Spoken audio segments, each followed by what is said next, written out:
A very warm welcome to all the esteemed panelists, speakers, and participants to the session Empowering Women in the Power and Water Sectors in partnership with South Asia Women in Power Sector Professional Network, WePower. Next slide. Here's a quick look at our esteemed speakers on board.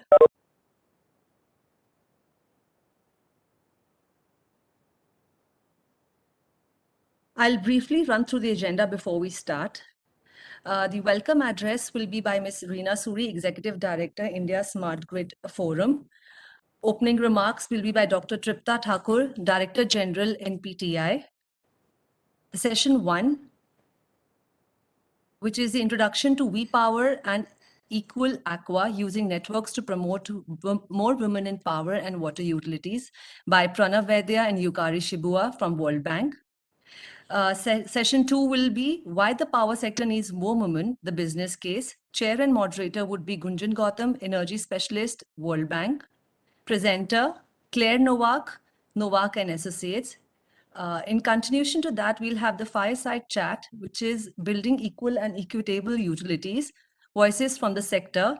And the panelists, esteemed panelists would be Ms. Vinita Agarwal, CGM Power Grid Corporation of India, Samarjeet Mohanty, CEO, Feedback Energy Distribution Company Limited, Heruka Zangbo, Project Director, Bhutan Power Corporation Limited, Mr. Sohail Ahmed, Managing Director from Grameen Shakti, Himali Zoesa, Deputy General Manager, Ceylon Electricity Board, Lanka Pereira, Electrical Engineer, Ceylon Electricity Board, Sri Lanka, Rebecca Wheeler, Senior Manager, International American Water Works Association.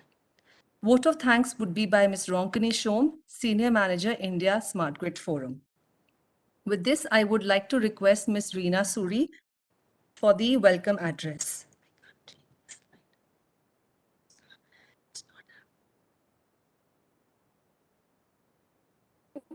Am I audible?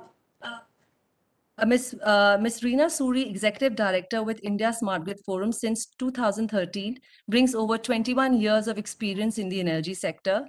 She is responsible for the research projects, advisory services, business development, training and capacity building programs, customer outreach activities, member relations, and finances of ISGF. Over to you, ma'am. Thank you so much, Shoma. I hope the voice is clear.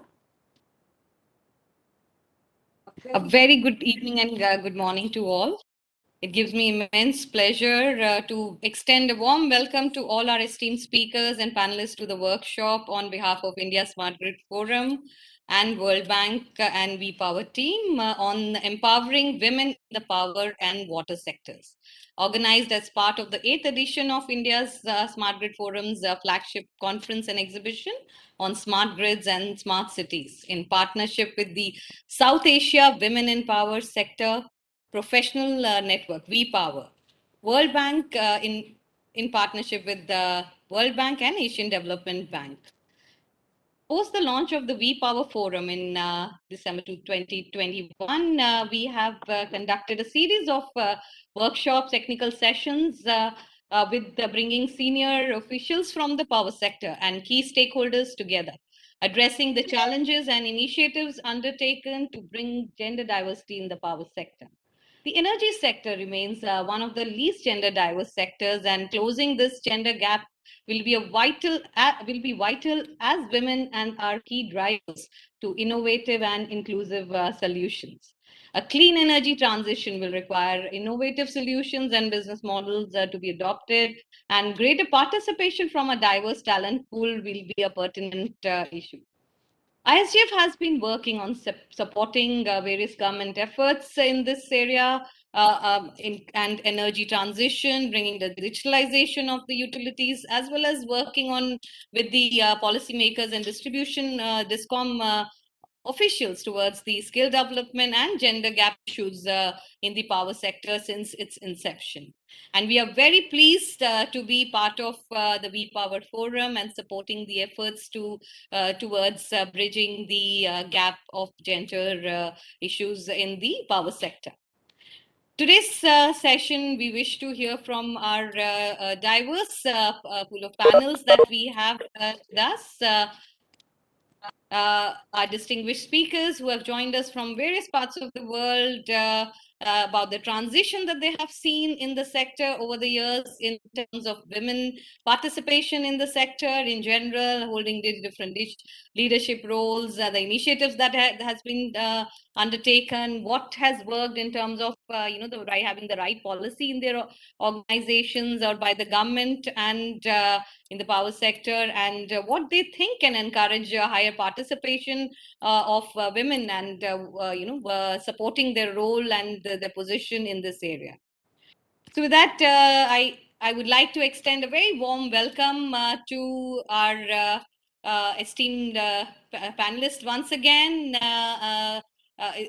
Thank you so much, ma'am, Dr. Tripta Thakur, Director General NPTI. We'd like to extend a warm welcome to you. Let me extend a warm welcome to Pranam Vaidya and Yukari Shibia from the World Bank for the workshop. I'd like to extend a warm welcome to the chair and moderator, Mr. Gunjan Gautam from the World Bank, who will be moderating the session 2 on why the power sector needs more women, and Miss Claire Novak from International HR Consultant, who has been with us all through this journey of various sessions that we have conducted, technical sessions that we have conducted together in the previous months. So thank you so much for joining us. And lastly, we'd like to extend our warm welcome to our panelists today. I mean, very, very pleased to have such a diverse pool of officials with us today. Ms. Vinita Agarwal from Power Grid, thank you so much for joining us. Mr. Samarjeet Mohanty from FEDCO, a warm welcome. Mr. Haruka Zangpo from the Bhutan Power Corporation Limited. Mr. Sohail Ahmed from Grameen Shakti, Bangladesh, a very warm welcome. Mr. Mali Zoisa, Ceylon Electricity Board, Sri Lanka.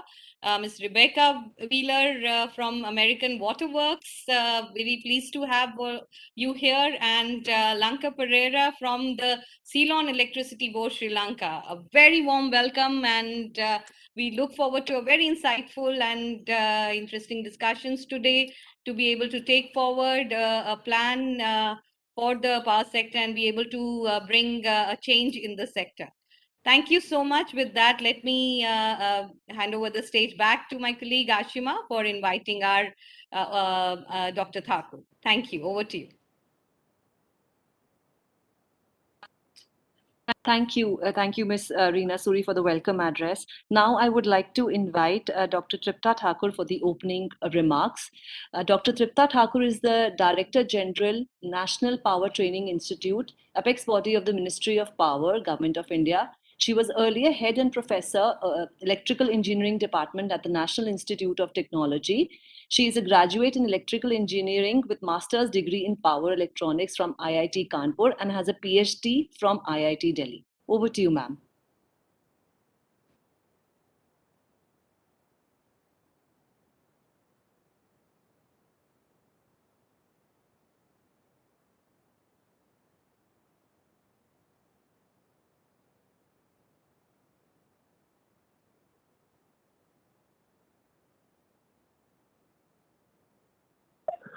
I think you are muted.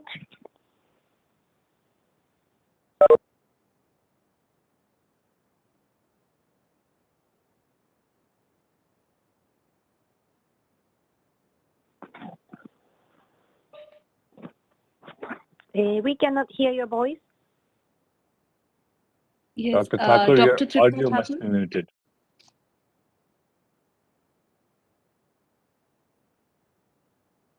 Ma'am, you're muted. Could you unmute?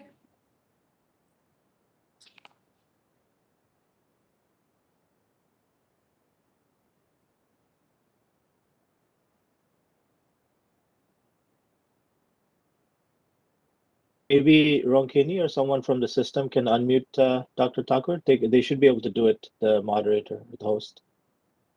We're just doing that.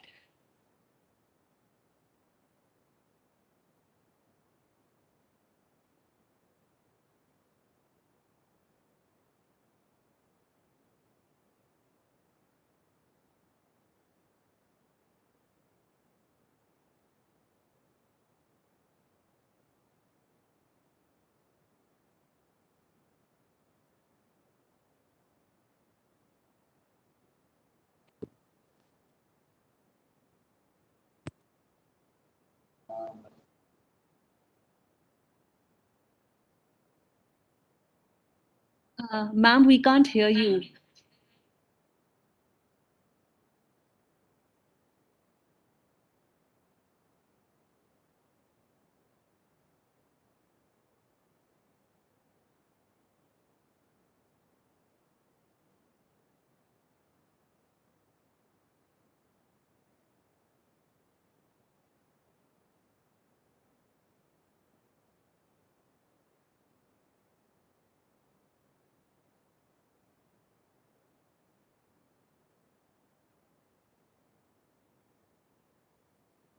The host can also unmute the speaker.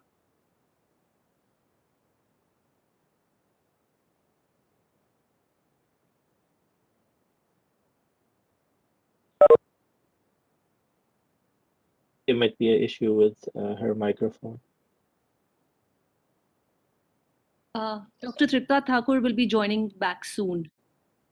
There is some technical glitch at her end. She'll be joining back. In the interest of time, should we just move with the presentation and then Dr. Thakur can open up, or we can wait as well? Let us give her 2 minutes.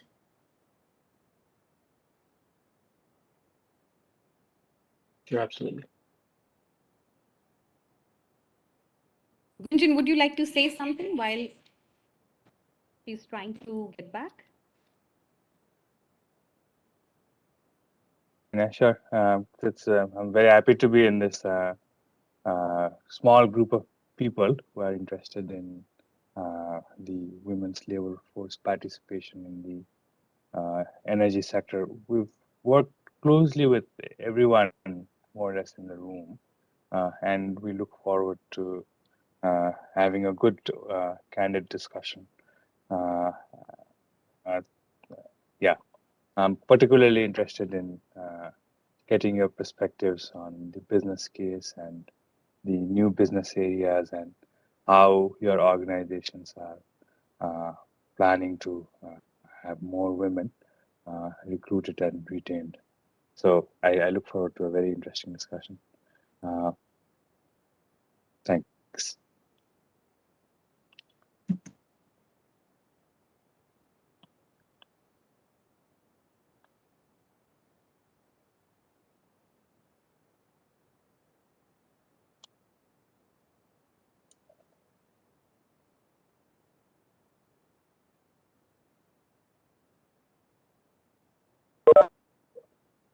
Yeah.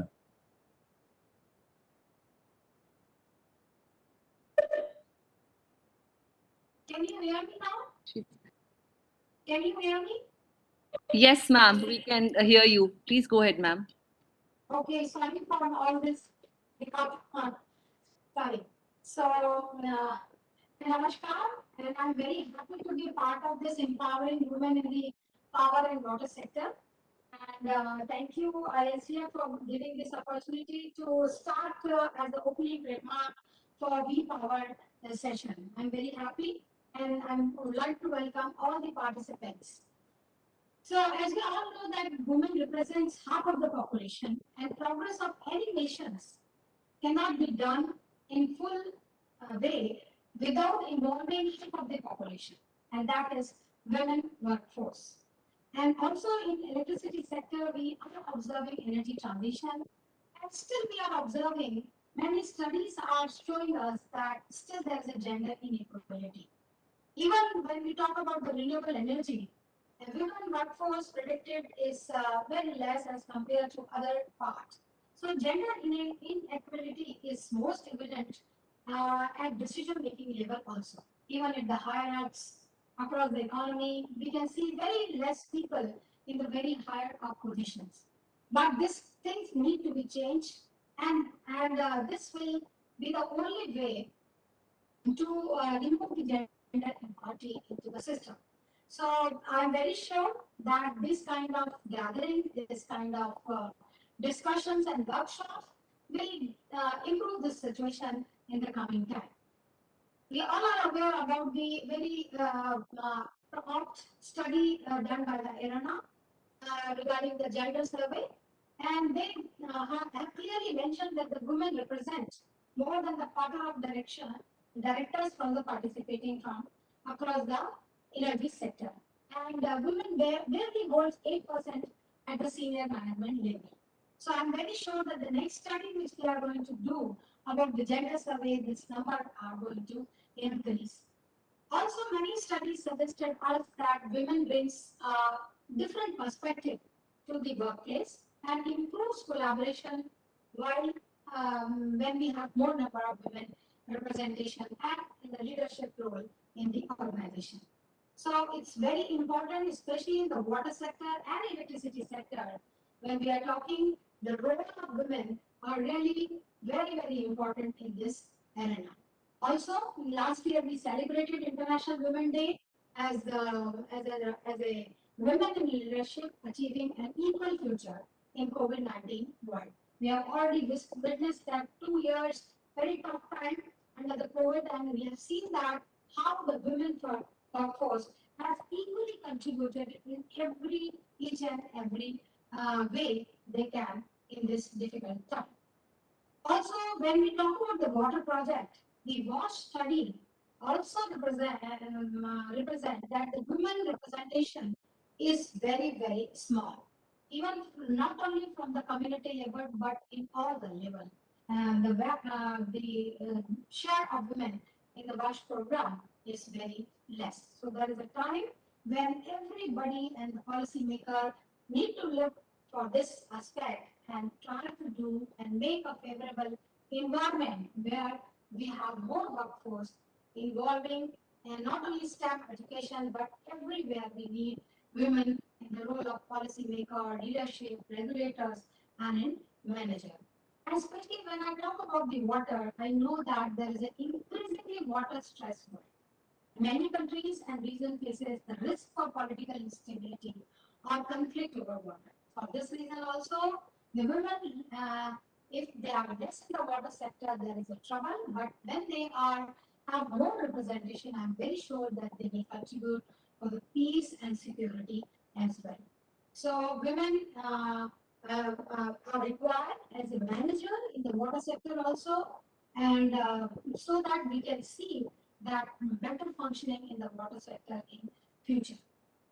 Although many UNDP research shows that across Asia and Africa, that there is a very less participation from women in this sector. So there is a need at the national as well as international level that more women representation should come and involve themselves for the inclusive policies and raise issues which they can raise. So to make the environment very healthy for them to take participation in each and every decision making. Let me come once again to the renewable energy, because that is the era, that is the thing which are going to address the energy security as well as environmental concern. So more and more renewable energy is going to come up. India has done a lot of commitment for already substantial number of renewable energy in future.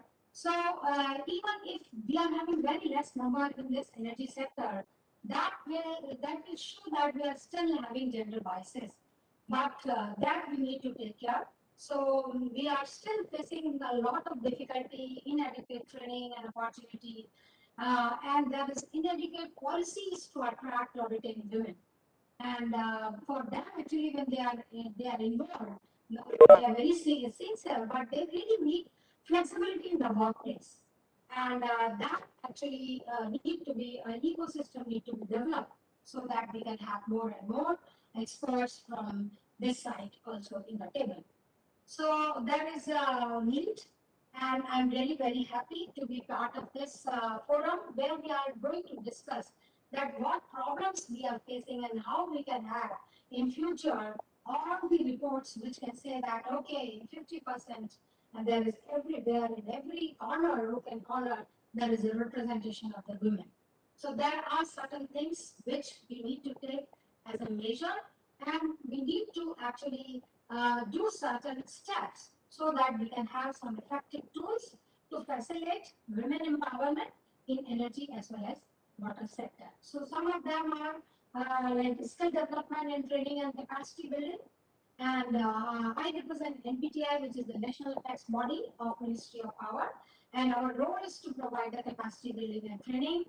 And we are doing that. So there is a need to provide proper skill development and training to the women workforce. Proper mentoring is needed. I was very happy when WePower were discussing with me that how they can come up with very concrete plan for providing mentoring to the women in the both the important infrastructure sector, water and energy. Also, we need to propose role models in the area so that others can get benefit and motivation. Also, there is a need for providing networking opportunity. Like today, we are here to this is another kind of a networking because of the COVID pandemic. We are unable to meet, but through this platform, we are doing the networking, exact networking. So there is a need for providing more opportunity for women of forming the networking, and knowing that who is working and how they can get help of each other. Improving recruitment and retention policy. So that is, I don't advocate any reservation, but really need an equal opportunity for improving recruitment and retention policy for women.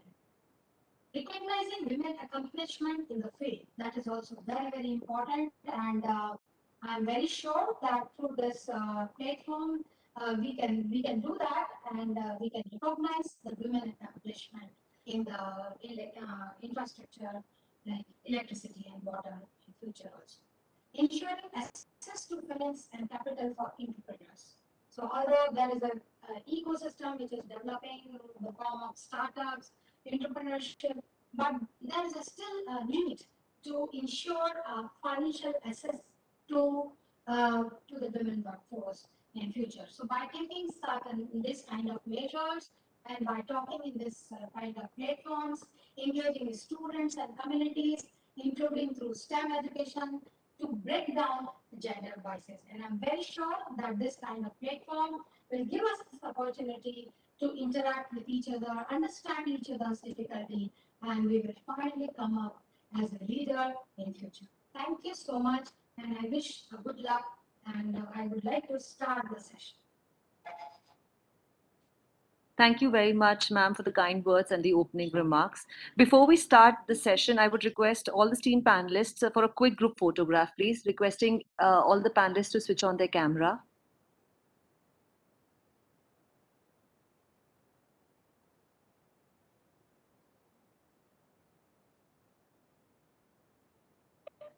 Requesting the tech team to kindly click the picture.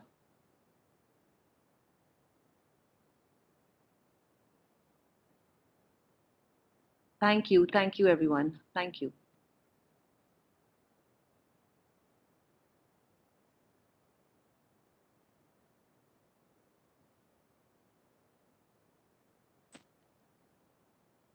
We will now start session 1, which is Introduction to WePower and APUEA, using networks to promote more women in power and water utilities. The first speaker for the session is Mr. Pranav Vaidya from World Bank. Pranav Vaidya is a social specialist at the World Bank. He has over 10 years of experience providing cross-sector analytical and operational support for energy and social development projects in multiple regions. He is a contributing author of the World Bank Getting to Gender Equality in Energy Infrastructure report. Followed by Mr. Pranav would be Ms. Yukari Shibuya from the World Bank. Ms. Yukari is a senior youth and gender specialist in the World Bank South Asia Social Development Team and the partnership coordinator for WePower. Before joining the bank, she was a pioneer of social entrepreneurship in Japan. She founded and ran a youth empowerment social enterprise for over 10 years. Welcome, speakers. Requesting Mr. Pranav Vaidya to start the session. Thank you so much, and we're very happy to be here. And thank you to Dr. Thakur for the excellent opening remarks. It really helps set the stage for what we're going to speak about. I'd like to share my screen now. I hope everybody is able to see see the presentation. So we're going to do a quick overview of WePower and Equal APUEA. They're two networks and platforms, you say, which promote gender equality that is being promoted by the World Bank in the energy sector as well as the water sector. I'll go over the WePower first, and then my colleague Yukari will give an overview of Equal APUEA. First, I'd like to discuss what is WePower. So WePower is a regional professional network for women in the energy sector. Our main goals are to support higher participation of women in the sector and utilities as well as projects, foster higher retention and professional development for women, and to promote normative change regarding women in the sector. And this is quite important because, as you may be aware, the representation of women in the power sector as a whole is quite low. Within the South Asian countries, it ranges from about 3% to 25%, and it's even lower from almost 0% to 21% for women in technical roles. And most of these women tend to work in middle to lower level, non-technical, administrative, HR, finance type positions. And we also see that there's a very low enrollment of women in engineering programs, from about 0.5 to 31%. India and of course some of the other countries are much more ahead in some of these metrics than some other countries, but we're hoping that WePower, they'll be able to share the lessons learned and learn good practices from each other. A quick overview of what WePower does. So the WePower partners help to remove barriers for women, as I said, within our 5 pillars framework. So within STEM education, recruitment, development, and retention, they look at activities that can promote female role models and mentors, connect STEM students to professionals in the energy sector, help promote the professional development, such as leadership or even things like implicit bias training, and of course, developing networking opportunities, as well as supporting women in terms of having more facilities and policies. WePower is unique in that it's a very comprehensive approach where we look at both the supply side and the demand side, where students in terms of STEM and how to transition them to successful careers in the professional sector, but it's also a regional program, which is quite unique for these kinds of initiatives. And of course, we have a strong reporting and monitoring and evidence-based approach where partners regularly report their gender activities. All of the major utilities in the South Asia region right now, especially the public ones, are all WePower partners at this point. And we have excellent support from the major IDBs, including ADB, SMAP, USAID, among others. I'll quickly go over our rationale for why WePower is quite important and the approach that we're using to help address these gaps. So what we found was there's, of course, less girls in STEM, and they go through various institutional and structural barriers throughout their student as well as their professional careers. And this cycle turns into less women that are recruited and retained in the sector, and there's less visibility and less role models. And these negative stereotypes and biases in terms of gender roles, as well as biases against the energy sector, get reinforced. And what we found that many of the students weren't aware of the power sector as a good job, as a place where there's good careers could be had, and there needed to be much more awareness raised on this. So as I had mentioned before, we have our 5 pillars. So we have the STEM outreach, which helps in that respect in terms of having professional role models, going to and being aware of these careers. Our partners do recruitment activities, such as internships and networking, which is quite common. There's development, which is one of our big pillars. So there's professional and personal development training. I'll explain more in the next slides. And of course, retention, which is facilities, even things like separate toilets in the field or lodging, or support for returning parents is quite important. And of course, policy and institutional change. We have supporting in gender diversity and inclusion policies and strategies, and our colleague Claire will cover this more in her presentation. So in essence, WePower helps to mobilize our partners to set targets and implement specific activities and to learn, share, and collaborate. And hopefully we expect that they will scale up and innovate and ultimately reduce these barriers in the power sector.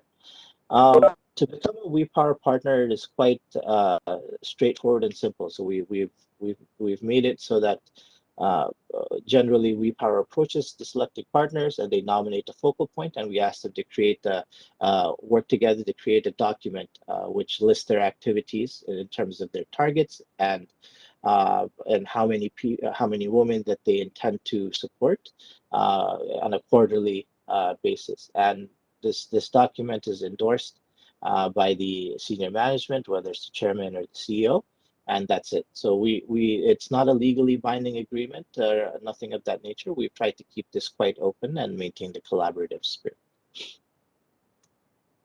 Currently, WePower has 29 partners.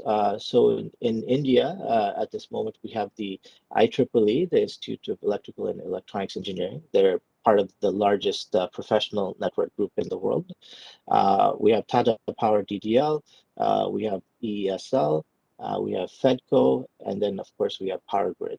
And we're going to probably have a lot more partners joining shortly following our recent outreach event in India. Some of the activities that we've done in the past, as you can see here, we've had two regional conferences, one in Kathmandu and one in Philippines, both in 2019. We're hoping to do more in the future, hopefully by next year, once the pandemic dies down. But so far, we've had over 350 participants in each of these conferences, and it's been very well received. Here's some examples of what our partners are doing in terms of their gender activities. ESL, they do outreach regularly to female students, and they also provide various professional development trainings to all of their employees, including leadership trainings, IT hackathons, things of that nature. And FEDCO, which is another one of our great partners, has been providing internship opportunities for 5 women, as well as implementing a range of policies that help support women, especially on the field.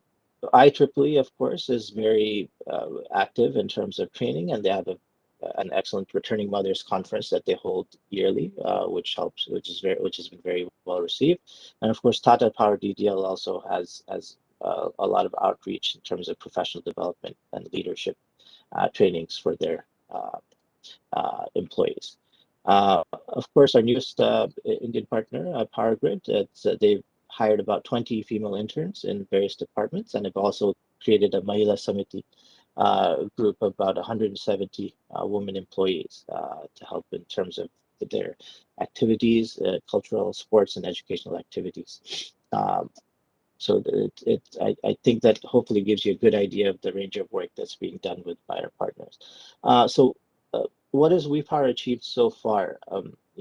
These activities may seem like small, but through monitoring and to aggregating, we can see that it does add up, and it makes quite big difference. In total, our 28 partners so far have made over 1,400 implemented over 1,400 activities, benefiting over 28,000 female students and professionals, and they've hired over 300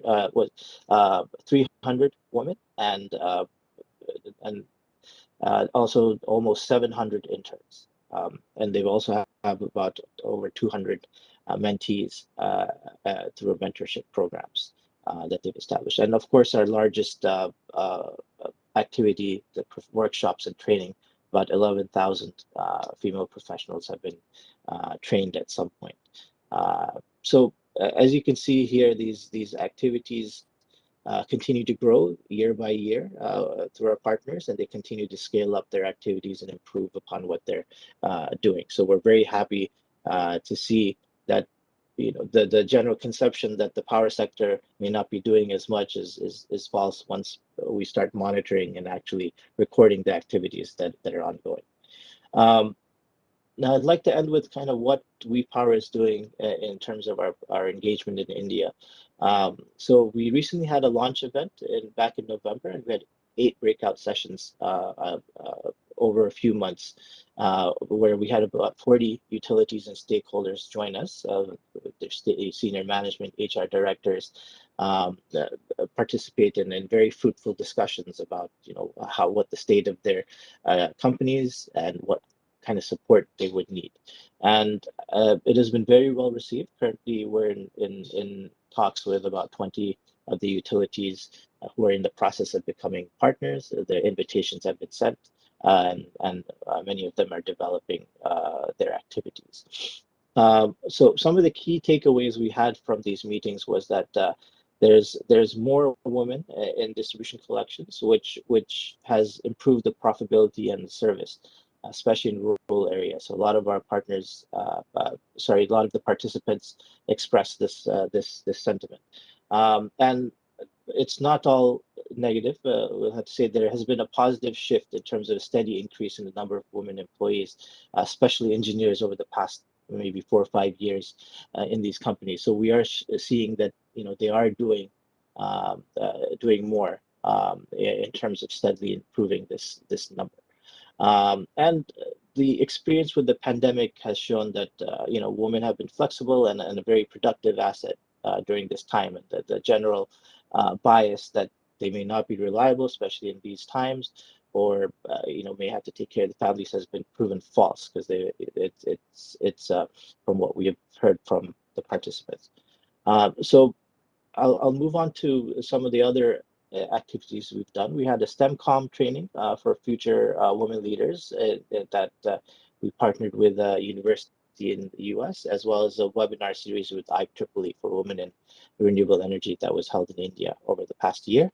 And we're planning on doing some more training in terms of technical and leadership in partnership with NPTI, as well as the Tata Power Institute, IEEE, and the Green Skills Council. One of the things that we're looking at is providing unconscious bias training for our partners as well. And of course, we're looking at seeing if there can be a women's practitioners network with NPTI, as Dr. Thakur mentioned. So some more options are training calendars and scholarship offerings as well, which we are looking into. So all in all, it's a quite exciting time, and we're very excited to expand our work in India. And hopefully they will have some more regional and national events in the future as well. I'll end with that, and I'll give it over to my colleague Yukari. Thank you. Thank you very much. So from now, I would like to explain about the EcoAqua. So please look at this video to understand quickly. Could you please play it?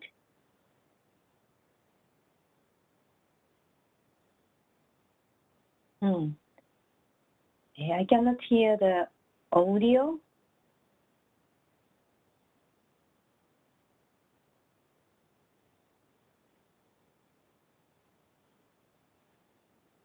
We can hear you. Can you hear the video audio?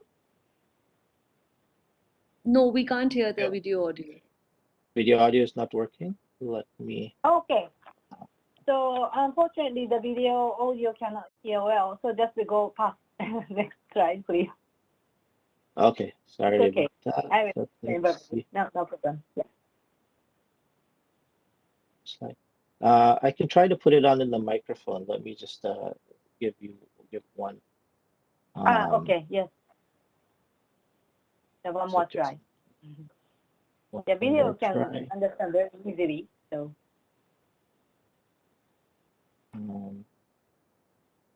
Okay, maybe that may not work for now. Sorry. I'll shift over to the next one, and we can share the link with you separately in the chat, so you be able to see it. Sure. Yes, please. Yes, please. Okay. Yeah. Thank you very much. So, okay. So from here, I would like to explain about the EcoAqua. EcoAqua is also in the World Bank, the World Bank initiative, and fitted for as a global platform for inclusive water institution. This is a little bit different from the WePower. WePower is focusing on South Asia region, but the EcoAqua is covering all over the world, global network, global platform. So, but our objectives are quite similar. The first one is create awareness and ignite actions in utilities and water management bodies. So, and contribute to global knowledge and evidence on diversity and inclusion. Build the capacity to make institutions more diverse and inclusive. Support women networks for women in the water sector. So, first of all, how it generated, that could be you can understand this network. So we developed the utility survey and to create the benchmarking. So to understand, so for example, how many women, how many employees you have, how many women there, how many engineers there, and how many recruited from outside, or how many promoted from inside to the leadership positions, and more details in the technical training have you ever done. Well, these kind of information we collected through the water utilities all over the world. Then creating the benchmarking. Could you please go to the next slide?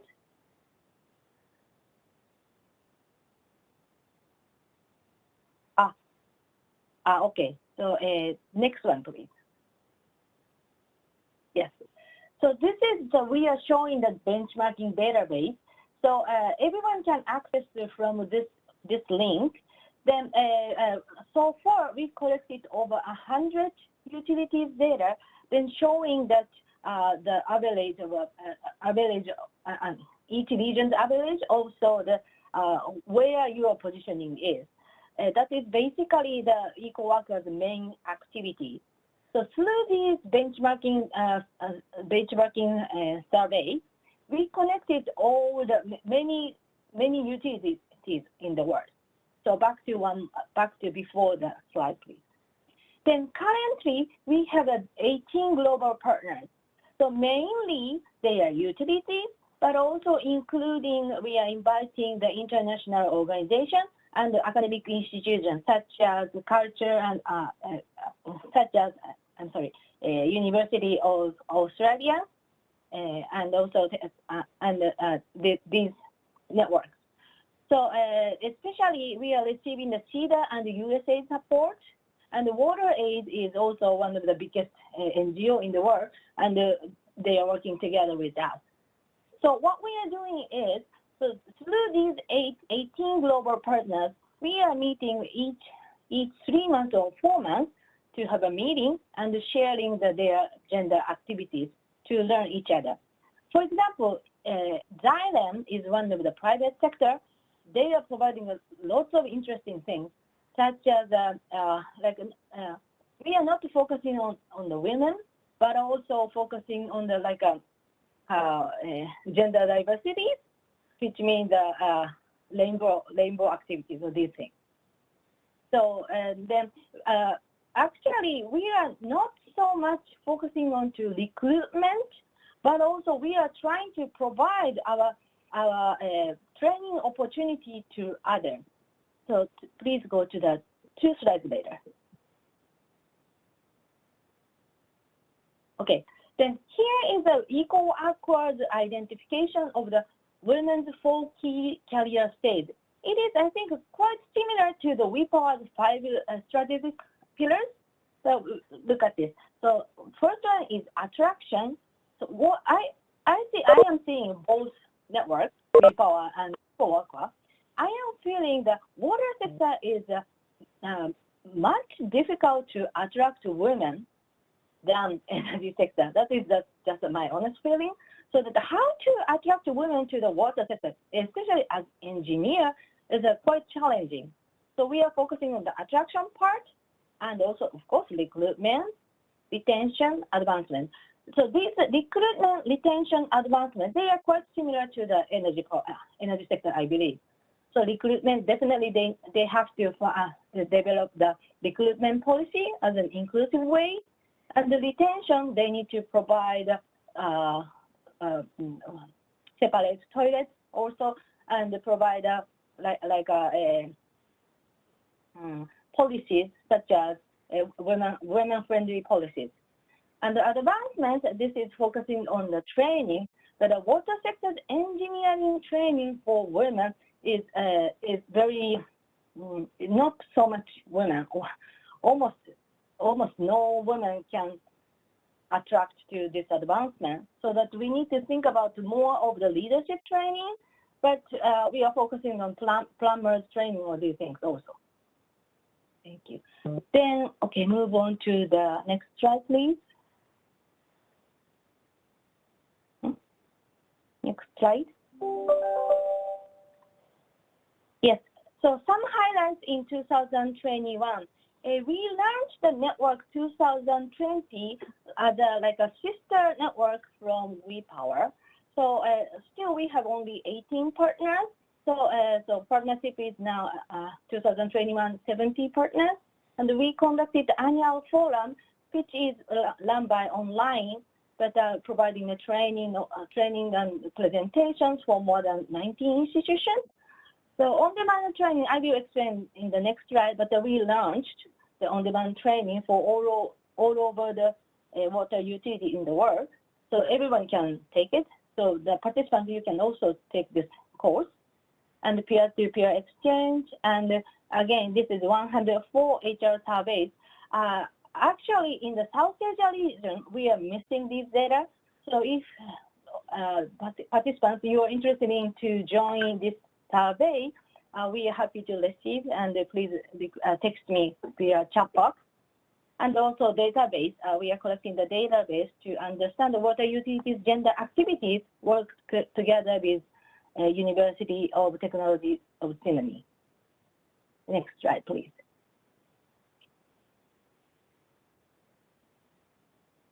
Yes, this is the online training we are providing for the water institutions all over the world.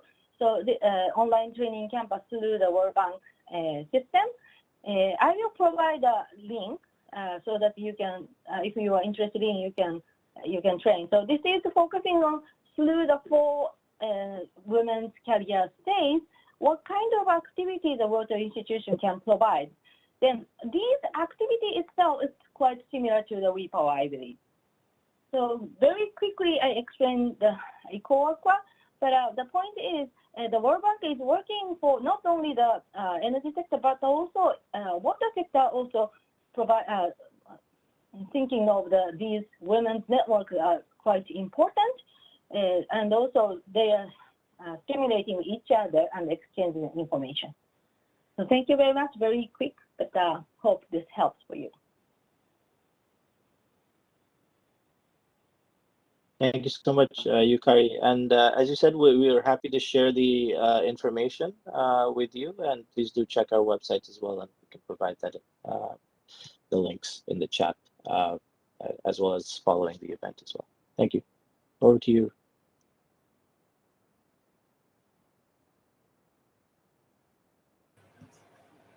Thank you, the World Bank team, for the presentation.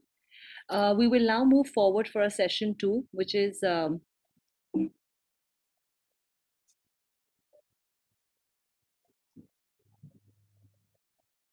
Fireside Chat, Building Equal and Equitable Utilities, Voices from the Sector. No, I'm so sorry. It is the why the power sector needs more women, the business case. And the chair for this session is Mr. Gunjan Gautam from the World Bank. Mr. Gunjan Gautam is an energy specialist at the World Bank South Asia Energy Unit. He works on energy sector projects in Afghanistan, Nepal, and Pakistan, and he co-leads the South Asia Gender and Energy Facility at the World Bank. The presenter for this session would be Ms. Claire Nowak from Nowak and Associates. Nowak is an award-winning international human resources, gender equity, and training consultant, speaker, and author. With over 25 years of experience, Ms. Novak possesses considerable knowledge and skill in development, as well as technical knowledge. Welcome, Ms. Novak. For the fireside chat, building equal and equitable utility voices from the sector, we have esteemed panelists on board. Ms. Vinita Agarwal from PGCI. Ms. Vinita is currently working as a senior general manager for smart grid activities in PGCI. Mr. Samarjit Mohanty from FEDCO. Mr. Mohanty is the Chief Executive Officer of FEDCO. Before joining FEDCO in April 2016, he had several roles in Noida Power Corporation Limited and was a pioneer to the success of NPCL over the past 12 years that he had been with them. Welcome, sir. Mr. Heruka Zangpo. Mr. Heruka Zangpo is a project director at Bhutan Power Corporation Limited. Welcome, Mr. Zangpo. Mr. Sohail Ahmed from Grameen Shakti. Mr. Ahmed is the managing director of Grameen Shakti, looking after the overall activities from policy and operation level to local and international liaison and coordination. Welcome, sir. Ms. Himali Zoyasa is the Deputy General Manager, Projects and Heavy Maintenance at the Distribution Division of Ceylon Electricity Board. Welcome, ma'am. Ms. Lanka Pereira. Ms. Lanka Pereira is an electrical engineer of Ceylon Electricity Board, Sri Lanka, with over 9 years of experience in supply-side energy management, projects and information systems implementation in energy utility sector. Welcome, Ms. Lanka Pereira. A final panelist would be Ms. Rebecca Wheeler. Ms. Rebecca Wheeler is a senior manager of international program with the American Water Works Association. She leads oversees the strategy and planning of AWWA's programs to develop partnerships, share water knowledge and expertise, and advance diversity and inclusion across the globe. Welcome, Ms. Rebecca Wheeler. Our vote of thanks would be by Ms. Ronkini Shom. Ms. Ronkini Shom is a senior manager at advisory service and trainings in India Smart Grid Forum from 7.5 years. She brings in over than 15 years of overall experience with around 12 years experience in energy power sector domain. Welcome, Ronkini. I would now request Mr. Gautam Gunjan to take over. Thank you very much. So much. As we start this discussion, which I hope is going to be an open, candid discussion, I want to flag that Claire has been advising us for the last 2 years, and she makes us all better. So let me request Claire to start, and then we can talk on the topics that she'll highlight later in the discussion. Thank you, Claire. On to you.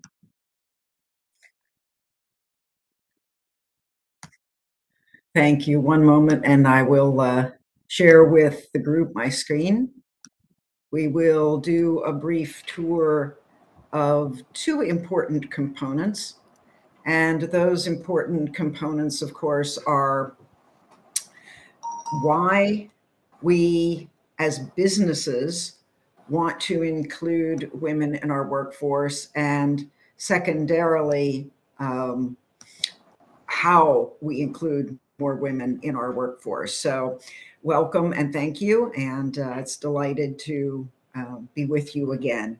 Thank you. So very quickly today, over the next 20 minutes or so, we're going to do those 2 things that I spoke with you about: establish the business case for women in the workforce, why as businesses it makes sense, and then secondarily to look at how to accomplish that. If we look at our business case for data coming from approximately the past 20 years worth of studies, we find that the business case for including women falls into 4 main categories, not the least of which is that we meet the requirements of the government for the inclusion of women in the workforce. So certainly every well-run business is going to do that.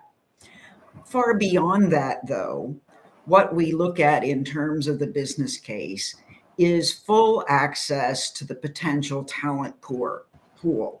Globally, companies spend a lot of money trying to access the best talent.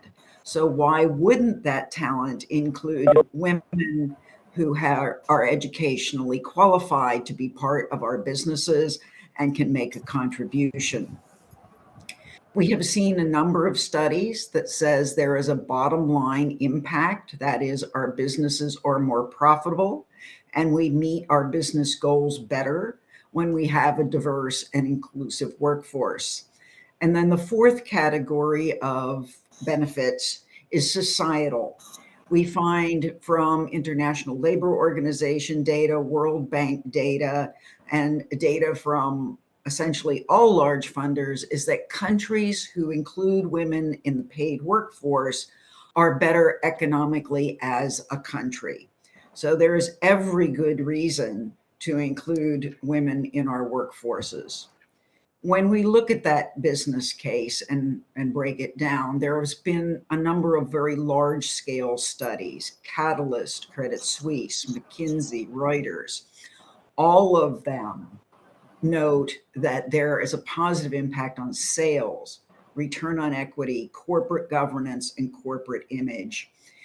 The study that I feel very comfortable with, because it was global in nature, including 91 countries, looked at a specific inclusion of women, and that is in leadership positions. When we move to that 30% benchmark of women in leadership positions, it's correlated with an increase in profitability. Why does that happen? Most likely for several reasons is a different perspective, a perspective that may map better to our customers. Also, we find that because right now the women in leadership positions have had to get increased educational qualifications, et cetera, that it's a quite competent group of women who have managed to reach leadership positions at this point in time. When we look at our talent pool case, this is perhaps one of the strongest that we have. Every company globally is looking for the best talent. We sometimes try to take it from each other when it's out there, and we work very hard and spend a lot of money on attraction and recruiting. So it makes good sense that we broaden the perspective that we have and be sure that our talent pool reaches out, and not only to attract women initially, but to keep them in our organizations once we have made that effort. We all know in our organizations that recruitment is expensive. Hiring is expensive. We're often told that hiring for a leadership position, the cost of hiring is 2 times the annual salary. So we obviously want to keep talent we get. And by taking into account that wider talent pool, we're giving our company a distinct advantage for attracting and retaining the best. So a few small case studies regarding each of those 4 benefit areas for diversity inclusion. Government regulation. I can tell you there's countries I've been in where the distribution companies do not meet legal requirements for inclusion of female employees. Not the case with you, of course, because you are well-run companies. However, it does happen. In regard to the social case, what we find again is that the higher the participation of women in the paid workforce, the higher the standard of living throughout the entire country. And I'll give you a US case example where we were doing something that wasn't particularly smart, is that single mothers who are supporting their families need well-paying jobs. And we had training programs, but we found we were training the women for low-paying jobs, which makes no sense.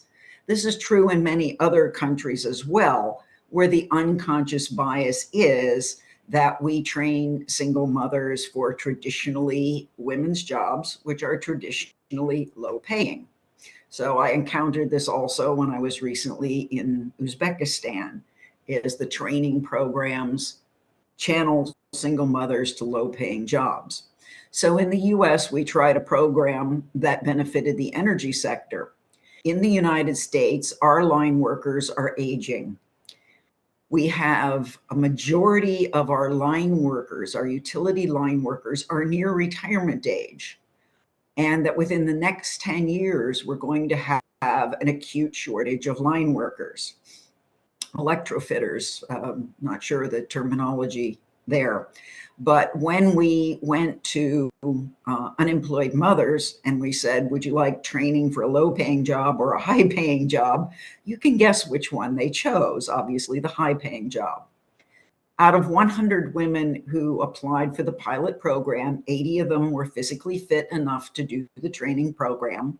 And of those 80, 67 passed the job qualification to become electrical line workers. So it benefited those women who would get a well-paying job, and it benefited society and the companies because companies desperately need newer, younger line workers who are not going to retire soon. So it's an excellent social case.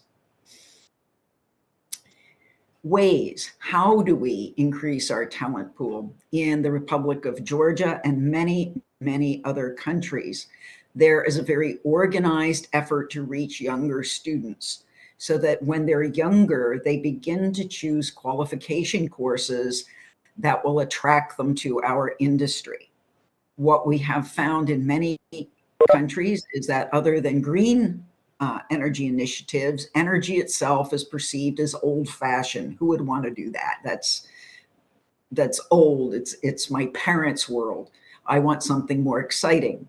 So there is deliberate outreach to younger students to engage them in power structure and power distribution, educational qualifying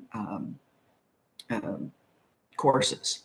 So to do that, Georgia reached out to the Ministry of Education, put together a targeted program to reach high school and technical students. A team of a male and a female engineer visited the schools and kept students engaged after the visits with social media, which I think was the genius of this program in terms of recruitment, is to keep the students engaged. And what they found was, by using that social media engagement, that more girls ended up choosing energy studies. With the economic case, and this is true in India as well, and other countries in the world, that there is an unconscious bias that women are expensive because they go out on maternity leave. So the HR department did a study to find out if in fact women were more expensive to the company. And they are, but only by a few pennies. So the perception that women were much more expensive simply wasn't true. And this helped to get some of the managers who were not convinced about hiring women and help them to become convinced. When we look at increasing the talent pool, Turkey, as I'm hearing from some of our partners within WePower, that number of you are doing this as well, is increasing women's potential qualification for promotion by having a field rotation position, given them field experience would they not previously had.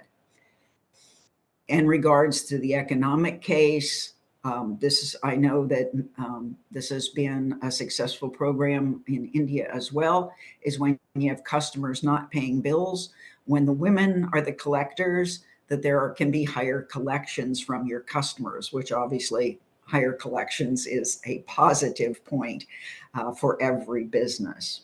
So this is the why. How do we do that? We go through a process just like any other business process. We take the decision that this is what we're going to do and that we are going to achieve equality, and we work through it in steps. Usually inclusion begins with specific activities within human resources.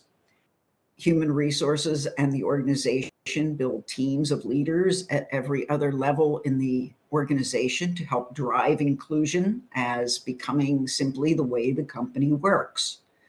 And eventually at the top levels, the board of directors adopts inclusion policies, and that means that the organization will be inclusive regardless of the current leaders within the organization.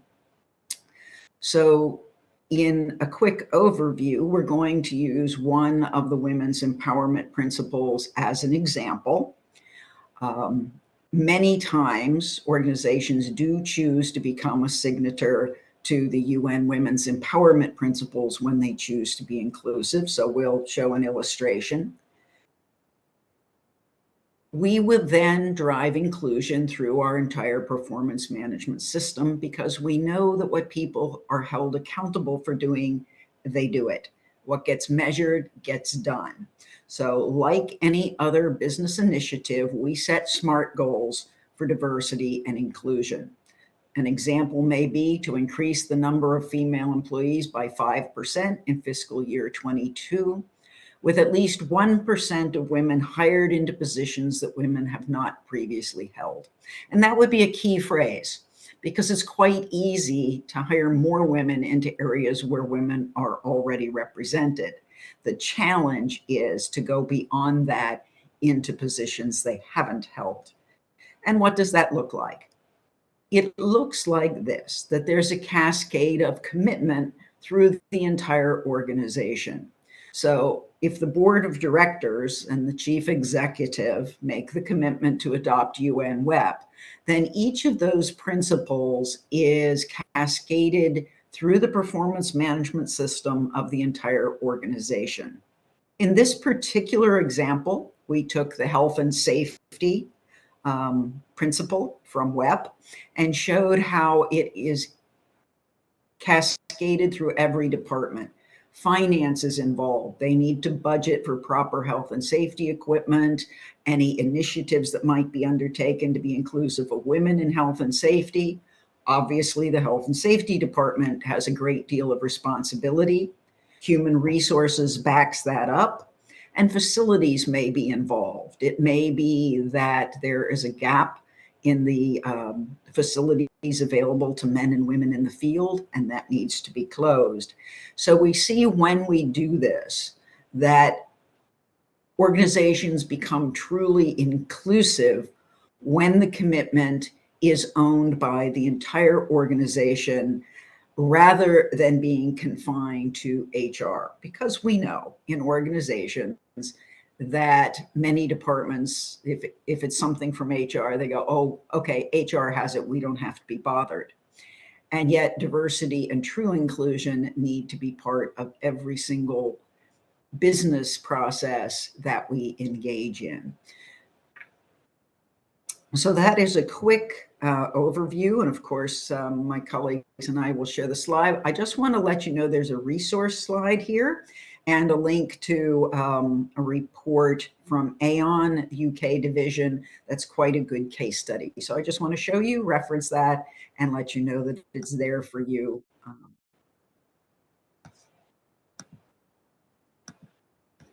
So thank you. And if there's anything that we can answer for you at a later time, we invite you to put questions in the chat. Claire, thanks so much. Now, with that context and the framework that Claire has provided for us on thinking about the business case for diversity, I'd like to welcome the panelists today for the discussion, for an open discussion on the topic. We're very fortunate to have some pioneers from the sector. Vinita ji is probably among the few technical women professional working at the level she's working at. We have Samarjit and Suhaibai, who are both pioneers in using or recruiting women to meet their business objectives. And then we have Imali and Lanka, along with Rebecca, who are also doing very interesting things in their respective fields. We have Haruka from BPC, and BBC is one of the very interesting, innovative WePower partners, and they are doing quite a number of interesting things, which we'll request Haruka to tell us about as we proceed. So, where are we as WePower as a community? Maybe that's also worth mentioning. Till presently, we are about 29 partners, and in the next 2 years, I think we'll be about 50 partners. 29 partners means roughly 20,000 or 28,000 beneficiaries in a span of 2 years. The partners implement interesting incremental gender activities along the 5 pillars, along to have more women in STEM through STEM outreach, to recruit more women, to retain more women, to train more women, and to adjust the policies so that the working environment and institutional culture is more appropriate for women. Now, I think it's quite useful to ask some difficult questions and see where we come out, and see what we can do differently or better. So, sticking with Claire's framework, let me ask the first question to Samarjeet and to Sohel Bhai on the business case, the commercial business case for diversity, as you've seen it. You are both pioneers in identifying it and then using diversity to solve your problems. So may I please request you to share your experience on that topic. Let me start with Samarjeet, and then I'll come to Sohel.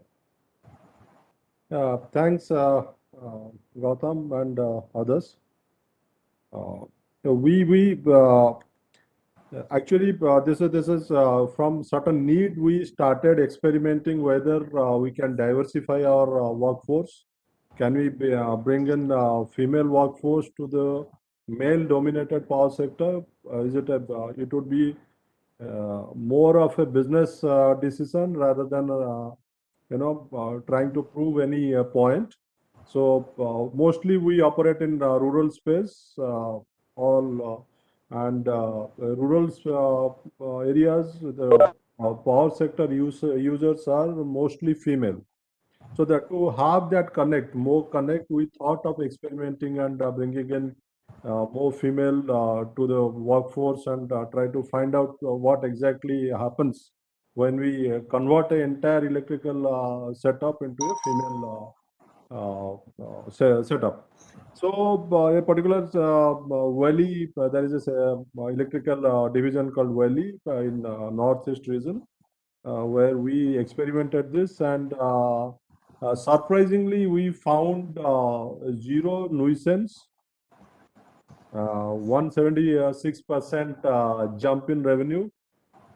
We found there are 8 number of community interaction sessions where we used to give target to our other employees. You need to have community engagement sessions. You need to connect with consumers more. When we give target set 10, we get 5 or 6. Whereas in this section, electrical division, we never thought of giving any target because we were trying to experiment. So, but automatically they conducted these sessions. We got a good branding. If I say a private company, we got a good branding. We got good acceptance. We were all over the places in that particular district. Not ignoring the part that we are being acknowledged by the CM office and other places. So it's a more of a business decision which is proved to be a right decision. And right now we are trying to roll out comply or explain policy. it's a bell curve right now, the gender ratio in our organization. There are certain places too many female employees, and certain it is totally near to zero. So we are trying to make it a flat and rectangular shape organization. So we have given target to business heads. That is what this comply. You follow this, or you need to explain why it is not happening. So because of WePower, it is becoming a structured thought. Initially, it was more of a hunch. We are trying to do XYZ. We are trying to experiment, but because of WePower, now it's a kind of structure. We do a structured session. We have made calendar earmarked. This day, this time, we'll have a WePower meeting.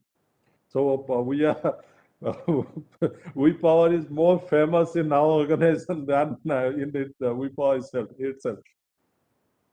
Thank you, Samajit. And we're very happy to know that the engagement is useful to FEDCO. Sohail bhai, on your side, what has been the experience?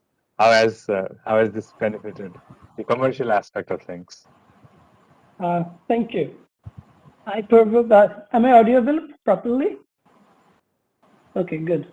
I probably bringing the different perspectives than the others because most of my colleagues here in the panel are I guess, from the utility, and we work in off-grid space where, as I said, we are still installing, and we install more than 1 million solar home system and other things.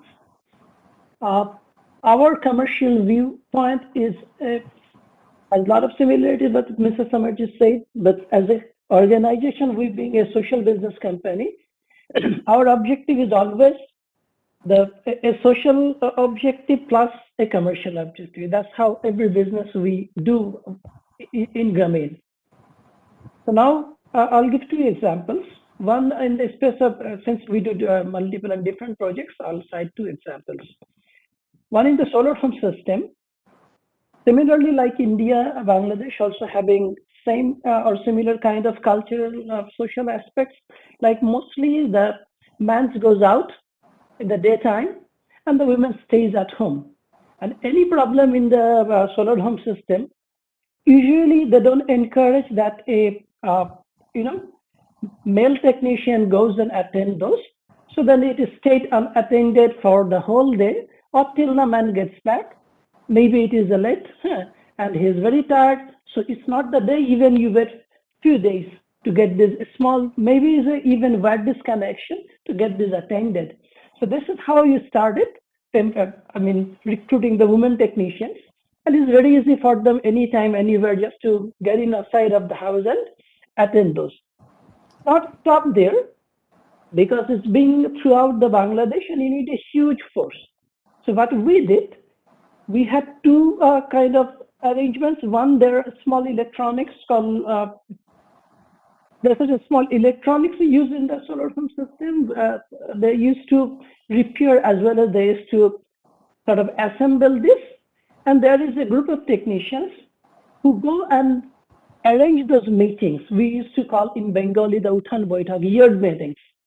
Those yard meetings they used to do, and they train technicians village by village, and they become the freelance entrepreneur kind of thing. So they can go and repair this kind of thing. At the same time, we also go and attend those things.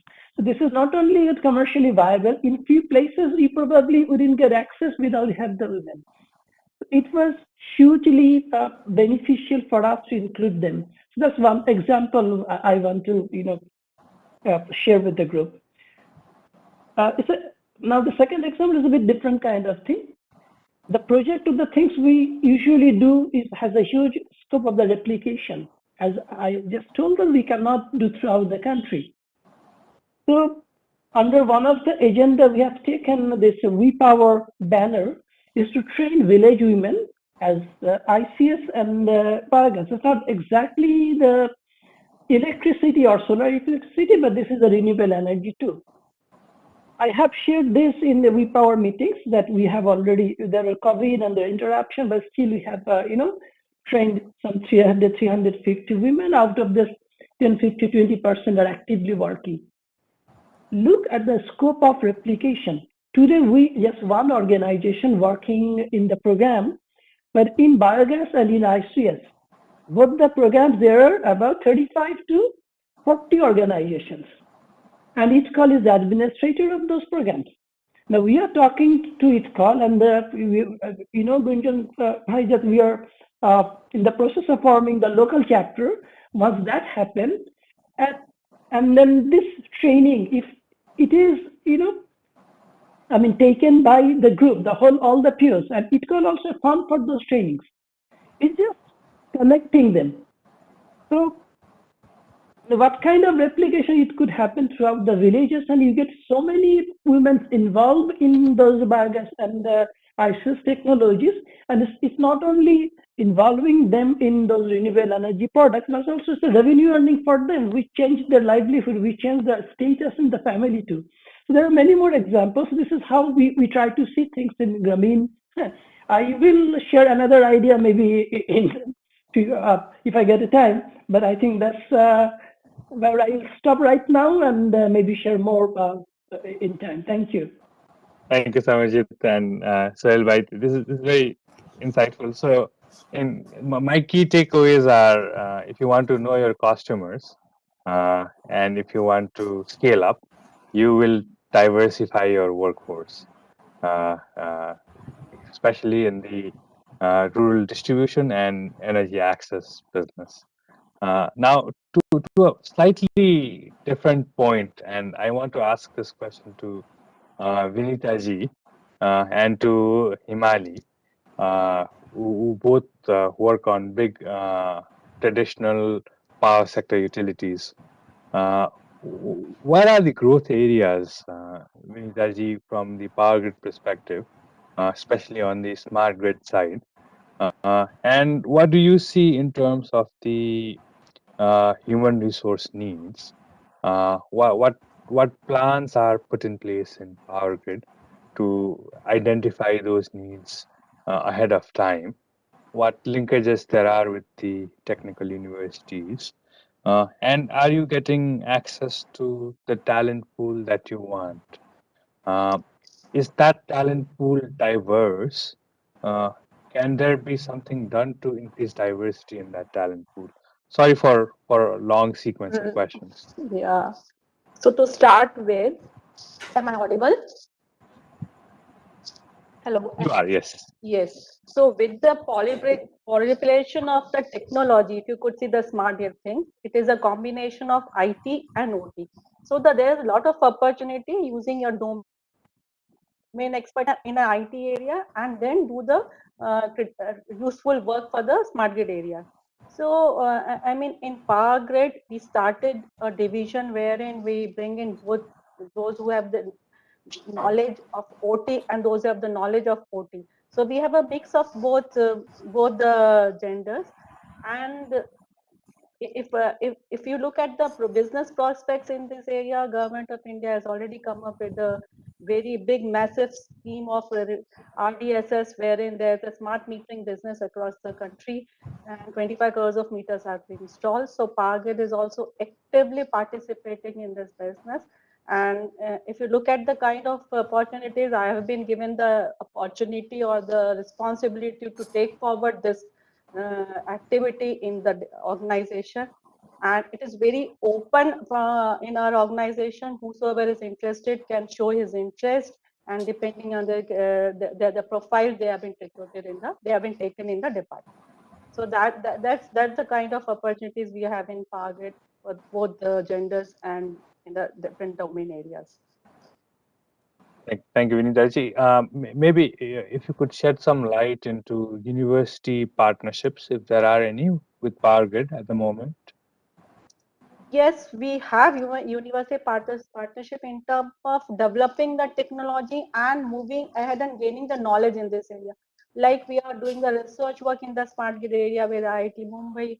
We are doing research with IRADE. So we were the first to come up with the phasor measurement unit, which is again the amalgamation of IT and OT technology to bring in more effectiveness and more, so to say, the resilience in the transmission area, transmission grid. And to again, we being the technology, I've been asked to take the responsibility of that also, and we are working very strongly with the IITs to bring in these technologies. Thank you so much, Indaji. Let me ask the same question to Himali and to Lanka. Himali works on distribution, which is modernizing, and Lanka is now, I think, working directly on ERP. So, what are the job profiles that you see are necessary for success in these changing business areas? As far as the CEB is concerned, it's a government, this is the only public utility in Sri Lanka, so we can't change government policies and recruitment policies. Anyway, for going for smart grid even still in the planning process. So it will take decades to come up with smart grid because the financial crisis and everything is now arose. I think Lanka will will let Lanka to describe. We are in the planning stage. I hope I'm audible.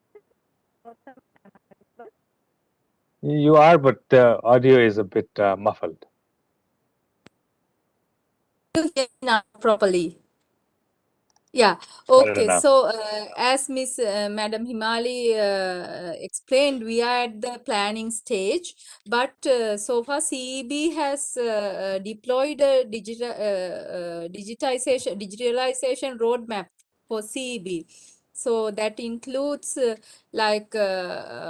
implementation of smart grid in the transmission sector and in the distribution sector as well. But as Himali ma'am explained, that we are sticking with in the recruitment process, we are sticking with the government regulations, but our research and development branches and so on are involved in collaborations with very leading universities in Sri Lanka, like leading universities for engineering, like the University of Moratuwa, University of Peradeniya for smart grid research and that sort of work. And also even implementation of the ERP is part of the digitization roadmap. So those sort of sectors are emerging in the future.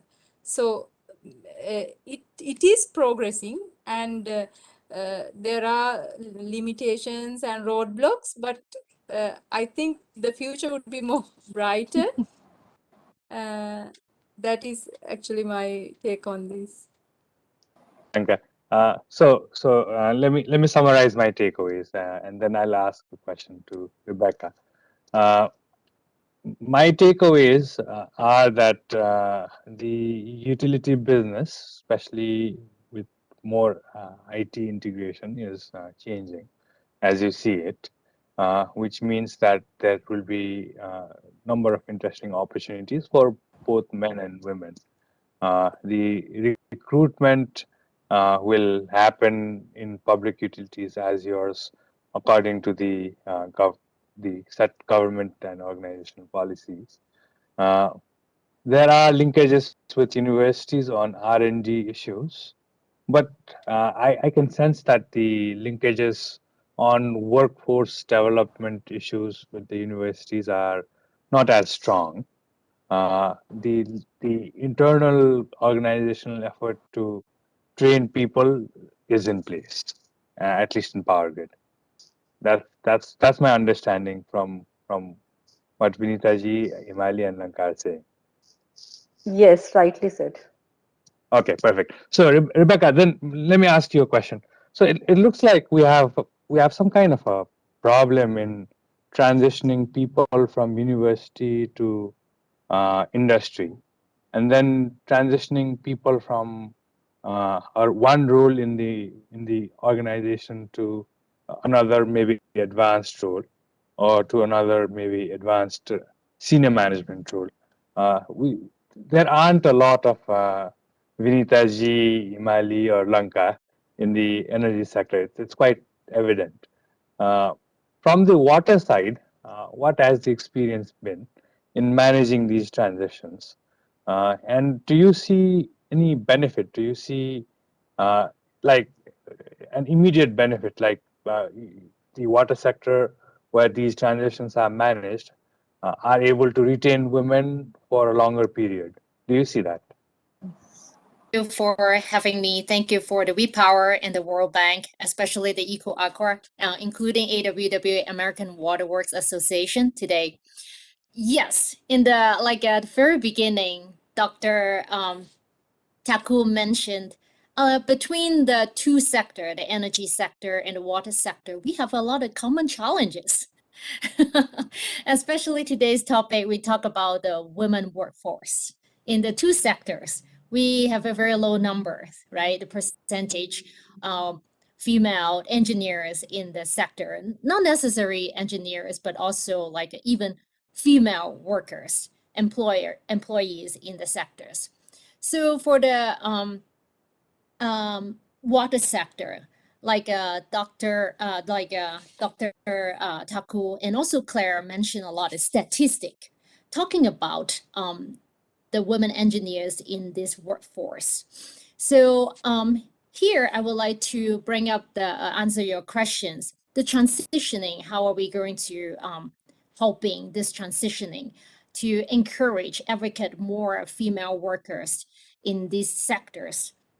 So I would like to share a little bit experience in the water sectors, practical experience. So I would like to thank the Eco Aqua platform.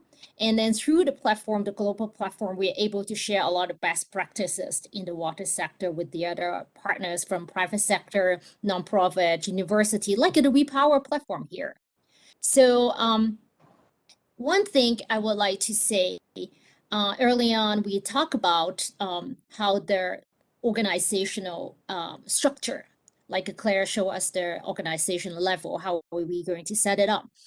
According to our experience, shared with a lot of partners, we learned it from the top to bottom structure or strategy is very practical. It works very efficiently and effectively.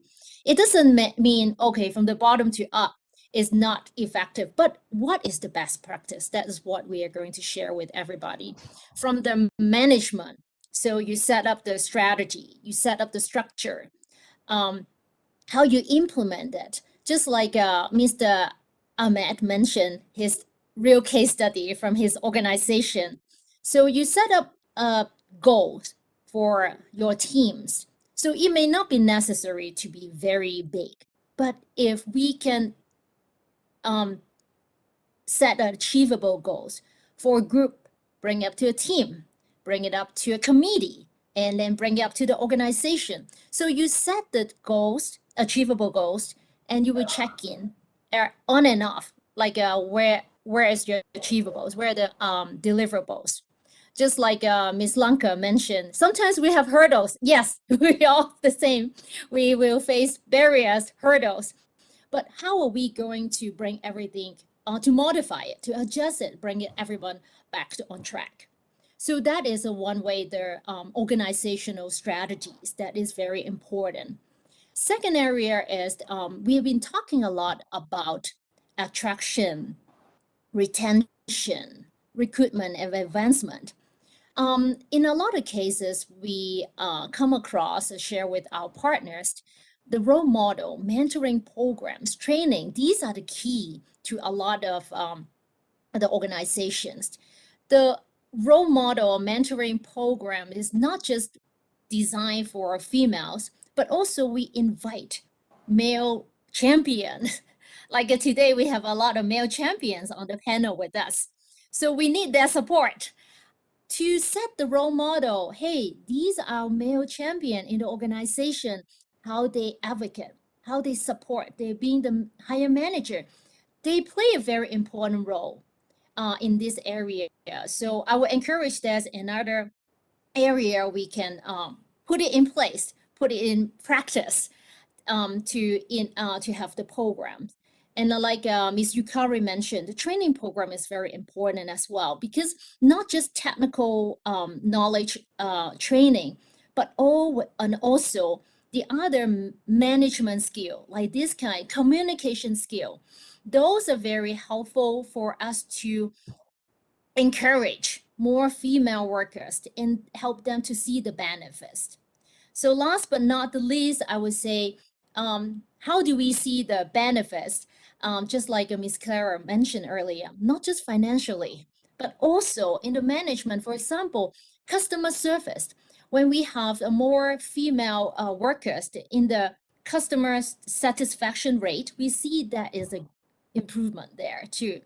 So, and then when I close my sharing here, there's a World Bank have research talking about the inequality has been estimated to cause loss in human capital wealth globally up to 160 trillion. So if you look at this number, there's a big loss. And also there's another research online from an organization is called Organization for Economic Cooperation and Development. It talk about if we able to reduce the gap of the gender, and then it will help to increase your GDP. 50% will help you to increase 6% of the GDP. So if you're thinking we can narrow the gap, your GDP will go up more. So I think that would be a very good takeaway, how we encourage more organizations from top to the bottom, from bottom to top, associate with the sustainable goals. Thank you so much for having me. Thank you, Rebecca. This is very interesting. So it's quite interesting to know that we're very similar in how in the status of women in water utilities and energy utilities, and that there are normative barriers that women practitioners face in both sectors. Maybe I can ask Haruka what PPC is doing to mitigate some of these barriers and have more diverse workforce. Haruka, on to you. Good afternoon, good morning, and good evening to everyone present for this workshop. I, on behalf of Bhutan Power Corporation, would like to thank WePower and all the platform partners for the opportunity to share our experience in regard to mainstreaming gender in our organization. Bhutan is a very small country, but we have our own shares of problems and merits. PPC, as you know, is an electric utility company mandated for distribution and transmission of electricity in Bhutan. So being a male-dominated industry, it is no surprise that our gender parity distribution is more skewed and dominated by men. The men representation is 79%, while the women represents only 21%. The reason I'm bringing this up is because it is critical to understand the dynamics of male employees who are dominating the organization in all the segments, be it in leadership position or any other senior management position. So we must have an way forward to engage them as engage men as allies and change agent for gender mainstreaming. Our leaders have understood the importance and benefits of gender mainstreaming. So today we have a policy document on gender equality at workplace, which was launched recently in 2021. The policy framework on gender equality is therefore a timely response and an explicit commitment from our leaders to promote gender equality systematically. So the policy provides mandatory and explicit interventions within the employee life cycle to affecting long-lasting and impactful change. Not very recently, many of our gender-related activities were programmatic, where gender programs carried out in ad hoc and not necessarily integrated to enhance business or aligned to companies' target. I'm happy to report that implementation of this policy framework is considered as one of the main targets and is included in the compact target for our company. This already showcases our determination to gender mainstreaming. I'm happy that I'm part of a team working collectively in realizing our company's gender goals and indirectly our national goal, where gender equality and diversity are fundamental rights outlined in the Constitution of the Kingdom of Bhutan and consider prerequisites for achieving sustainable development and growth. I would like to thank WePower and USAID for the support and sparkling a critical debate in our organization and has been a great partner in the journey.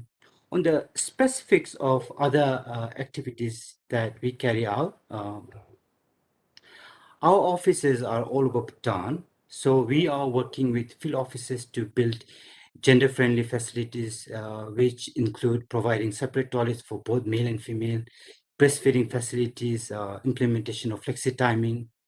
We are already committed to using gender-inclusive languages in all our communications. We already have established a gender equal committee whose role shall be to advise and monitor the implementations of provisions pertaining to gender-friendly facilities, equal representation, awareness, gender audits, and other gender mainstreaming activities. We have designated officials to address harassment complaints in BPC. We are committed to impart sexual harassment and gender-based trainings to 50% of our employees by 2022 and 100% by 2023. Although policy for the internship programs are unchanged, we have accepted much larger female applicants compared to previous years. From April to October in 2021, the female intern was 30 compared to 40 male. We believe that this is crucial because it allows more intake of female candidates in the future.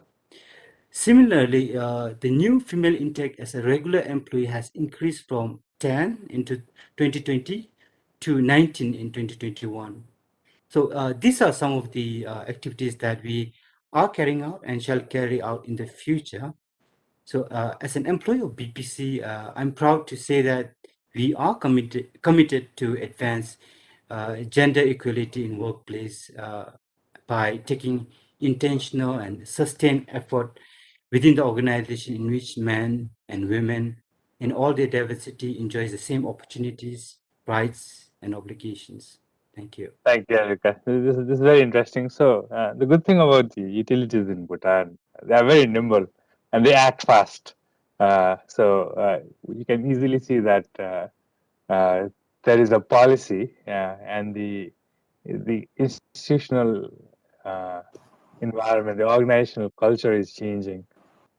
They are quite serious about bringing about normative change, which makes me ask this question, not social science question to the engineers with us.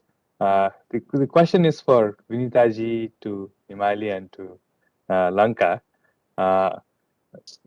We've seen in research that if the norms in the organization are conducive, then women leaders deliver good results.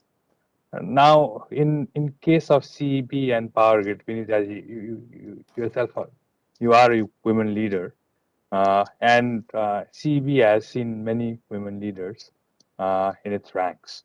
What is the effect of women in a leadership position on the organizational culture or on the norms within the organization?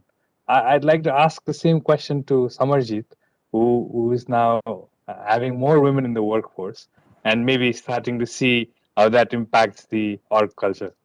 So let me start with Vinitaji, Lanka, Himali, and then come to Samarjit. Sir, I have to share a small experience of mine.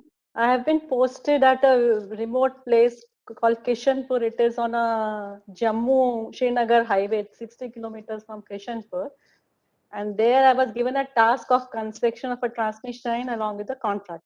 It was a small area and there were petty contractors working over there. And they were not very happy with the kind of procedures which Powergrid bring in and the bank guarantees and all those things. And I was to take care of that contract requirement. So once they even, I mean, along with my manager, I was even logged in the rooms that they are not very happy with the kind of the things we are going ahead with. So there I found that I am more I am more convincing to them. I make them understand how the procedures help them to bring it. In spite of so many men workforce, I was the only girl there posted in a remote area, and I could make them understand why the process and procedure are helpful to you as well. So I think that women plays a great role when they are put in a leadership position because they can understand the work environments and work balances. Thank you, Indraji. But are you sending more women to these field positions as a leader in Power Grid? Yes, as I told you recently, I've been in a very challenging task, which is the implementation of RDSS scheme in the state utilities areas, and I am responsible and for that. So we are coming up with it is my responsibility to bring in implement this in a utility area, which is not a domain area. That means distribution is not Power domain area, but being my field experience, this challenge is given to me. And I am trying to bring in more females in the organization in my work area. But then, of course, recruitment in our organization is, there is no preferences in recruitment. It has to be a common entrance test. So as such, yes, the number of women in the organization is still very low in terms of if we count the percentage. But yes, with this, I think we can bring in more women in this areas, greenfield areas. Thank you, Indraji. What about CB? What has the experience been with having women in leadership positions? Women leaders. CB actually, most senior engineer become the CEO of the organization. So for the last 2 decades, 3 women engineers got chance to become the CEO, and they did it led the CB in a well mannered way. They all 3 are mother of engineering professionals. The recently retired Madam Kumuduni Hera, she has 3 children. They all are engineers, electrical engineers. So likewise, they serve over 30 years in the organization, and the family, the organization, without any problem during the pandemic period. Also, Madam Kumudini Hera, so all are sweet smiling ladies. And but up to technical officer level, the recruitment of female are done. No labor grades because there are heavy duties. Even meter reading and all in the power sector as well as water utilities. No women in the labor categories. Thank you, Mali. Lanka, I have a few words, and then I'll go to Samarjit to ask the same question. Yeah, Gautam, I have experienced this I was in the middle. I have had a senior leader ship position holding engineers like Madam Himali and our previous CEOs and our chief engineers. And also I have had the chance to lead middle level technical supervisors working under me as well. And when I talk about my leaders, I think I agree with Madam Himali that their perspective on leadership and how they look at governing the organization and serving the customers that perspective is very balanced. they have a very strong and authoritative manner where it is necessary, and a very soft and empathetic side when it is necessary, and also resilience and adapting to change. I think I agree with Madam Himali that when the pandemic hit us, the CEO at that time took it really well and guided our organization very well. And on the other side, the women technical personnel that I have led, I think women are more, women have more integrity and no offense to male allies, but I have, in my personal understanding, I think Mr. Samarjit would also agree to that, and Mr. Sohel also, they said that women customers are more comfortable in working with females serving them. And I have had teams working in the field, meter testing, meter installations, that sort of thing. Then the lady supervisors were more Efficient. well performers, I would say, Efficient. in that sense. So that is how I see it. Thank you. This is very interesting. So, as you can see in CB, it is very normal to have women leaders, and they can very openly say men are crooks. Not necessarily, but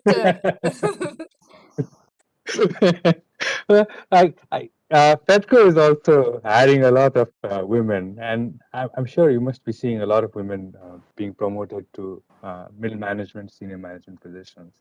Are you seeing a cultural change in the organization? What are you seeing? It'll be quite interesting to learn.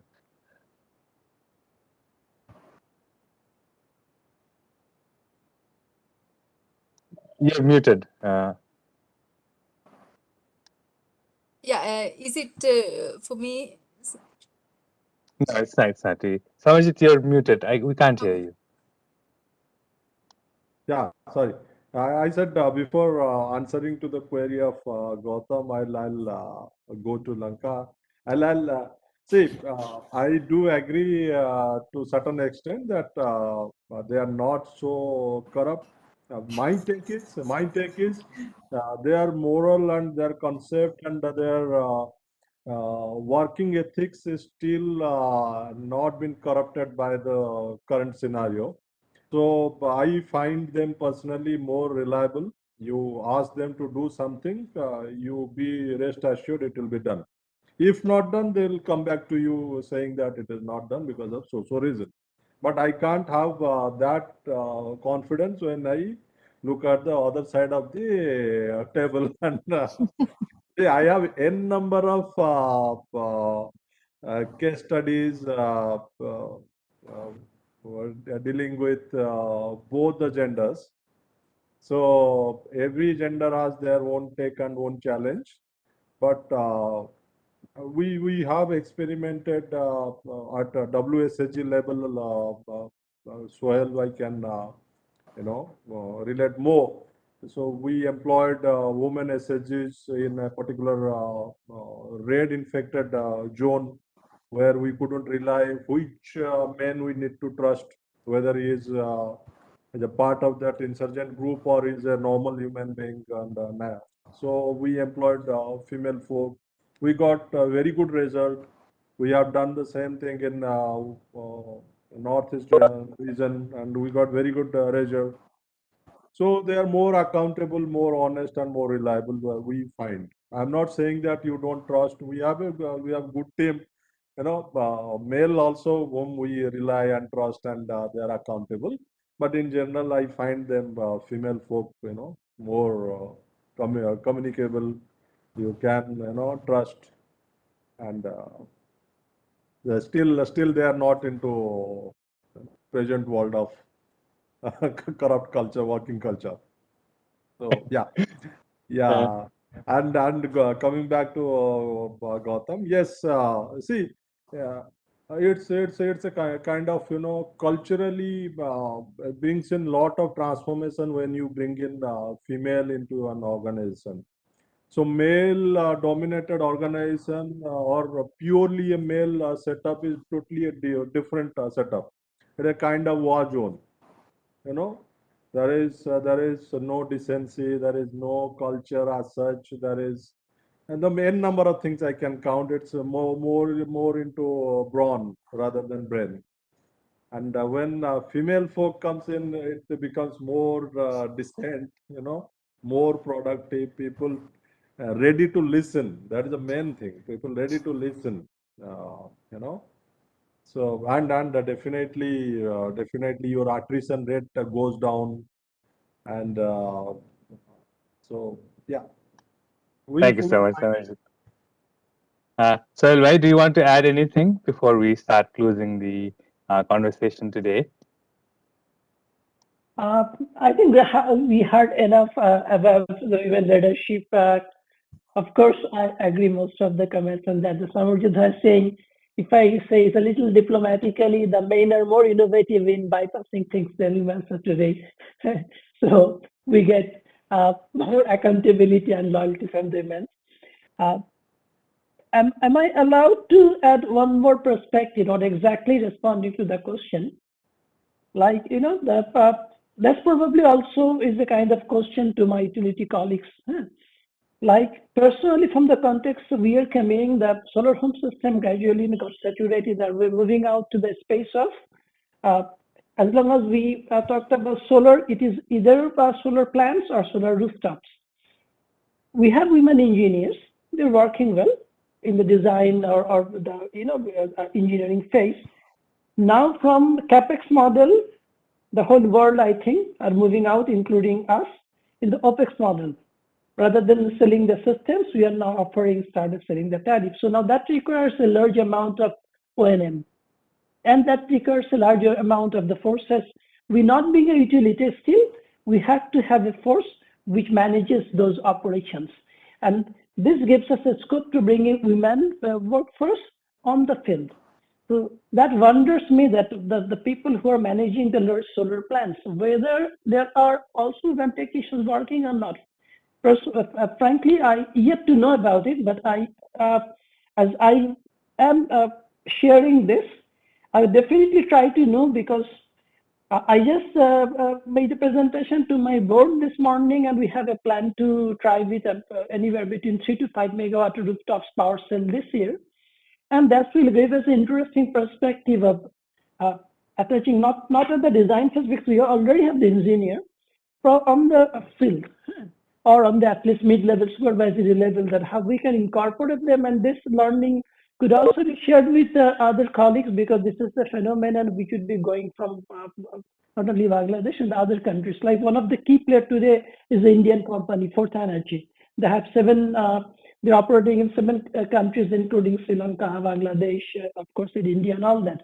That is something I wanted to share, and that's probably interesting space. Maybe I can come back to any of my colleagues in the utility to get that knowledge of how it's being done in terms of managing those things. So that is something I wanted to share as we move forward, as the government should move forward and look on people looking at how we can incorporate the events. Thank you, Gautam Bhai. Thank you, everyone. Interesting discussion, interesting insights. Thank you. Right.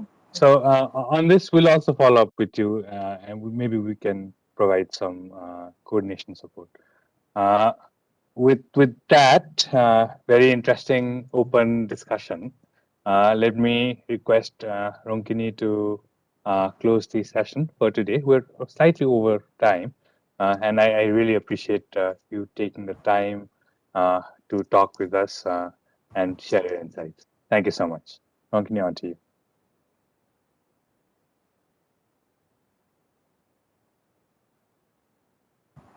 Ronkini, you're muted.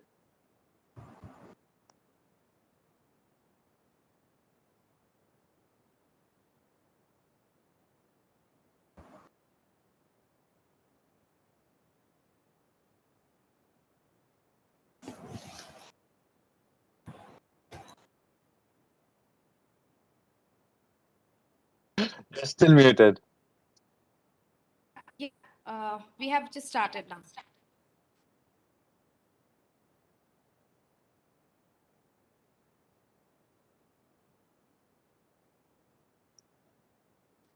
Thank you. Okay, A little bit of technical glitch. Yeah.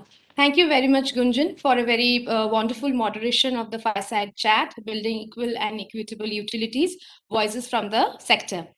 It is my pleasure to give the vote of thanks today for this very prestigious workshop, Empowering Women in the Power and Water Sector, which we are conducting in partnership with WePower. Thank you very much, Dr. Tripta Thakur ma'am, she is DG and PTI, for giving the opening address and setting the motion of the session. Thank you very much, Mr. Pranav Vaidya and Ms. Yukari Shibua from World Bank to talk about WePower.